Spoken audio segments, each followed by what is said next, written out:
ఇది జరిగి తీరాలి.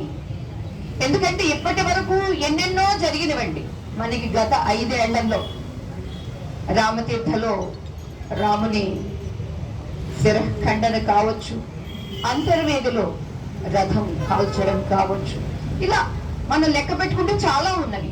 అవన్నీ తలుచుకుంటే ఎందుకు మనకు పౌరుషం రాలేదు? ఒకవేళ పౌరుషం వచ్చి నోరు విప్పితే తీసుకెళ్ళి కటకటాల్లో పడేశారు. అంతేకాదు తిరుమలలో కూడా జై శ్రీరామ్ అన్న, ఓం నమో వెంకటేశాయ అన్న, ఏంటి గట్టిగా అరుస్తున్నావు ఇక్కడ అని అనడం, నేను ఇంకా కొంచెం గట్టిగా అరుస్తాను అని అంటే వాళ్ళు తీసుకువెళ్ళి ఎక్కడ పడేంటరా అని అరెస్ట్ చేయడం. ఇలా దేవాలయాల పట్ల, ధర్మం పట్ల జరగకూడనటువంటి కృత్యాలు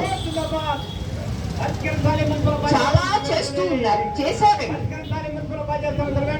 ఇప్పుడు మనం అనేది ఏమిటంటే దేవాలయాలు అనేటటువంటి శక్తి కేంద్రాలు, పవర్ హౌసెస్. ఇవాళ మనం ఏ పేటలో ఏ ఇంట్లో ఉన్నా ఆ పవర్ హౌస్ నుంచి మనకి పవర్ సప్లై అవుతుంది.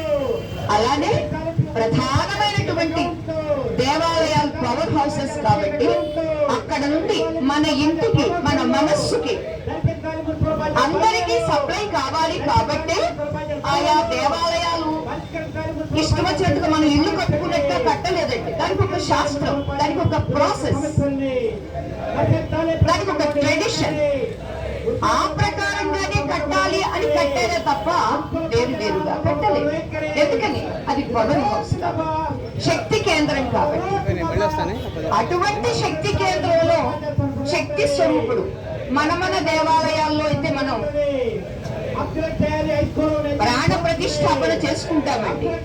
అందున విశేషించి మనకి ఇక్కడ కనక దుర్గమ్మ కానీ, తిరుమలలో వెంకటేశ్వర స్వామి కానీ స్వయంభూలు అంటే వారంతట వారు ఆవిర్భవించినటువంటి మరి వారంతట వారు ఆవిర్భవించినప్పుడు అక్కడ ఎంత శక్తి ఉంటుంది. అటువంటి శక్తి స్వరూపునికి ఎంతటి భక్తి శ్రద్ధలతో మనం చేసేటటువంటి ఉపచారాలు చెయ్యాలి.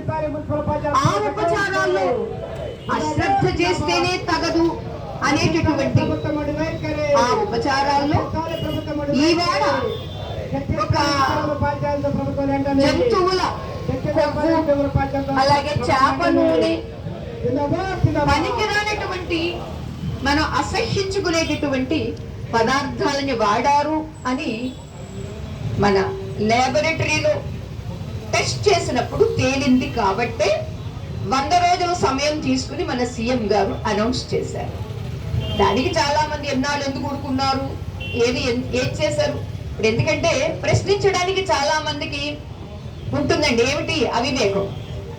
అవివేకం చాలా ఉంటుంది. కానీ వివేకం ఉన్నటువంటి వాడే అదే నిజమే కదా, ఇప్పుడైనా మనం నోరు తెరవాలి కదా, ఇప్పుడైనా మనం అందరం కలిసి కట్టుగా సంఘీభావంగా ఉండాలి కదా.